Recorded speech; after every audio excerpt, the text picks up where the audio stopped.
Bird poem summary. Walter de la Mare was a British poet, short story writer, and a novelist. In The Mother Bird, de la Mare captures the common sense in nature and imagine to range of emotions the bird must be feeling. मतलब कि ये जो pome है इसका जो writer है Walter डेला मारे, इनने का एक कॉमन सेंस कैप्चर करी है नेचर में, मतलब कि इनने कॉमन सेंस के बारे में लिखा है नेचर में, जो एक ऐसी चीज इमेजिन करती है कि बर्ड किस टाइप के इमोशंस फील कर रही होगी उस टाइम पे। ऑल्सो आर राइटर वॉल्टर डेला मारे जो है वो शॉर्ट स्टोरी और नॉवेल्स भी लिखते हैं, जो कि एक ब्रिटिश पोएट है।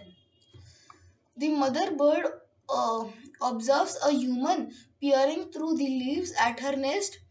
मतलब कि जो मदर बर्ड है उन्हें नोटिस किया कि एक ह्यूमन छुपके से मेरे नेस्ट की तरफ में देख रहा है। पियरिंग मतलब कि छुपके से देखना। The moment the bird see the poet, she look at him with pleading eyes, requesting him not to disturb or harm the birdlings.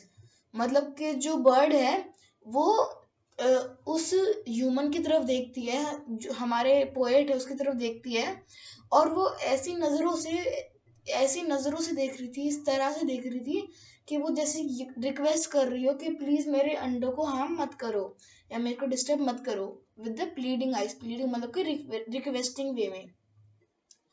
The speaker thought that the bird was meek because she was looking at her nest alone. Meek का मतलब होता है शांत स्वभाव से, आराम से। There was not any हरी और हार्म टू हिम हर। क्योंकि वो मीक इसलिए लग रही थी क्योंकि वो अपने नेस्ट की तरफ खुद से अलोन उसकी तरफ देख रही थी। At the same time he thought that the bird was brave because she was gradually guarding her nest all by herself and did not fly away when she saw the intruder। मतलब कि जो poet है वो उसको meek तो समझ ही रहा था, लेकिन उसको वो सेम टाइम पे, उस बर्ड को वो सेम टाइम पे एक ब्रेव बर्ड भी समझ रहा था, क्योंकि वो अपने नेस्ट को खुद से ही बिना किसी और की मदद के गार्ड करती है। जबकि उसने उस इंट्रूडर, उस ह्यूमन को देखा, फिर भी वो उधर से उड़ी नहीं। The speaker could feel the bird heart beating nervously due to fear। मतलब कि जो स्पीकर है वो फील कर रहा था कि जो उस बर्ड का हर्ट है वो कितनी नर्वसली और कितनी ज़्यादा जल्दी जल्दी धड़क रहा है। The bird grew bolder and opened her sharp beak to let out a cry to drive him and defend her eggs या फिर cheeks as he posed a threat to her offspring। मतलब कि जो बर्ड है वो bold, वो थोड़ी सी bold हुई, वो थोड़ी मजबूत हुई, और उसने अपनी चोंच खोल के एक काफ़ी ज़्यादा शार्प नोट, एक काफ़ी ज़्यादा डरावनी डरावनी तो नहीं बट एक काफ़ी ज़्यादा शार्प नोट निकाला। उसने एक ऐसी आवाज़ निकाली क्योंकि उसको ऐसा लग रहा था कि जो ह्यूमन है वो मेरे ऑफस्प्रिंग को या फिर मेरे एग्स को हार्म कर सकता है। एग्स ऑफस्प्रिंग मतलब कि जो हमारी छोटी यूथ, हमारी न्यू जनरेशन होते हैं यूथ, या फिर or child or new born birth. मतलब कि जो बर्ड है वो अपने अंडों को डिफेंड करने के लिए ऐसी आवाज़ निकालती है ताकि वो अपने अंडों को डिफेंड कर सके, अपने ऑफस्प्रिंग को डिफेंड कर सके। The sharp warning sound was like a desperate, fierce and vivid cry that seems to express a shout of courage mingled with joy at being successful in scaring the intruder। मतलब कि जो sharp warning sound थी वो बहुत ज़्यादा desperate थी, काफ़ी ज़्यादा विविड क्राई मतलब कि काफ़ी ज़्यादा दुख से भरी हुई थी, वो काफ़ी शार्प थी। और to express the shout of courage, मतलब कि जो वो आवाज़ थी उसमें काफ़ी ज़्यादा करेज था, वो इतनी करेजफुल आवाज़ थी, और वो सक्सेसफुल हुई उस इंट्रूडर को डरा के भगाने में। With Joy eight being successful in squaring the intruder, मतलब कि वो खुश भी थी कि मैंने इंट्रूडर को इधर से भगा दिया। The speaker admires the mother bird and move away quickly as he did not want to scare the bird by intruding into its territory.